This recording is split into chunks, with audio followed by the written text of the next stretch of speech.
હું ચેતનભાઈ હીરપરાને વિનંતી કરીશ કે એમનો પ્રતિભાવ ટૂંકમાં આપશે. જોરદાર તાળીઓથી વધાવી ચેતન દ્વારા આયોજિત અભિવાદન સમારોહમાં ઉપસ્થિત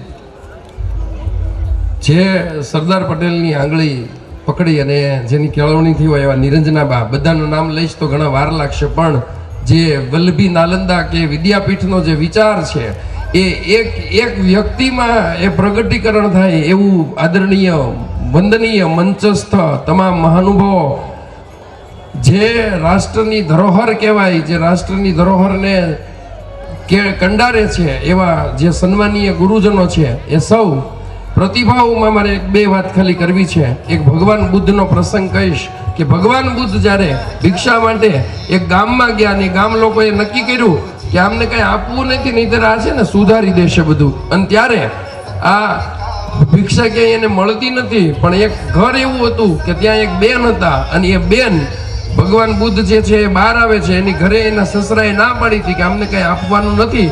અને ત્યારે એ બેન બહાર આવે છે અને ભગવાન બુદ્ધને એમ કહે છે કે અમારા ગામે નક્કી કર્યું છે એટલે મારા સસરાએ મને ના પાડી કે કાંઈ આપતી નહીં તું, એટલે મારા વડીલ છે એટલે મારે ન અપાય, પણ આ એક શ્રીફળ મારા પિતાના ઘરેથી લાવી છું, આ મારા પિતાનું શ્રીફળ છે, એ હું તમને આપું છું, એ તમે સ્વીકાર કરો.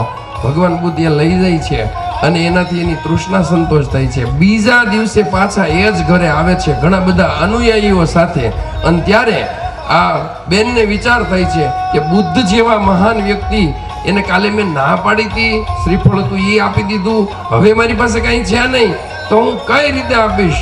અને ત્યારે એ બુદ્ધને કહે છે કે તમે શા માટે આજે પાછા આવ્યા? મેં ગઈકાલે તો તમને ના પાડી, હું તમને ભગવાન જ માનું છું, પણ આજે તમે ફરી આવ્યા એટલે મને શંકા થઈ. ત્યારે બુદ્ધ જે જવાબ આપે છે ને એ મારે આજે તમને કહેવો છે.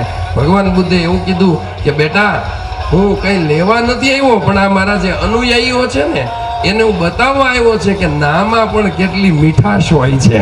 મેં આ ટ્રસ્ટના સ્વયંસેવકને બોલાવીને કીધું કે આ 5100 રૂપિયા ટ્રસ્ટને અર્પણ હું કરું છું. ત્યારે મને એમ કીધું કે નહીં, આજે તો અમારે તમને આપવું છે, તમારું લેવું નથી મારે તમને. અને ત્યારે એ આ રકમ હું મારા શાળા પરિવારને અર્પણ કરું છું. આજનો આ સન્માન છે એ પણ હું મારી શાળા મહારાજા કેમ્પસને આપું છું.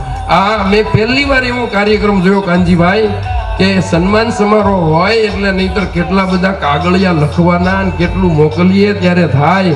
આ એવા મહાનુભાવો છે કે લખવાવાળા નથી, કામ કરવાવાળા છે, શોધીને લઈ જાય. આ 2-3 ગુરુજીઓ એવા હતા કે અહીંયા આવીને મને પૂછ્યું કે આમાં રાઘવજીભાઈ ડાભી કોણ છે, એને મળવાનું છે, એમનો ફોન આવ્યો હતો. તો આવું ટ્રસ્ટ, અરે આ વખાણની વાત નથી, પણ પુસ્તક લેવા માટે લાઇબ્રેરીમાં જઈએ ને તો કેટલા ફોર્મ ભરીએ ત્યારે પુસ્તક મળે. આ એ ટ્રસ્ટ છે કે પહેલા રવિવારે મૂન ગાર્ડન પાસે પુસ્તકની એક સરસ મજાના ફૂટપાથ ઉપર હોય પુસ્તકો, કાંઈ લખાણ બુહાણ નહીં, તમે લઈ જાઓ, વિશ્વાસ મૂકે કે તમે પાછા આપી જ દેશો. આવું ટ્રસ્ટ આવું અભિવાદન કરે છે ત્યારે સૌને હું ખૂબ ખૂબ અભિનંદન આપું છું. અને મારે આપને કહેવું જોઈએ કે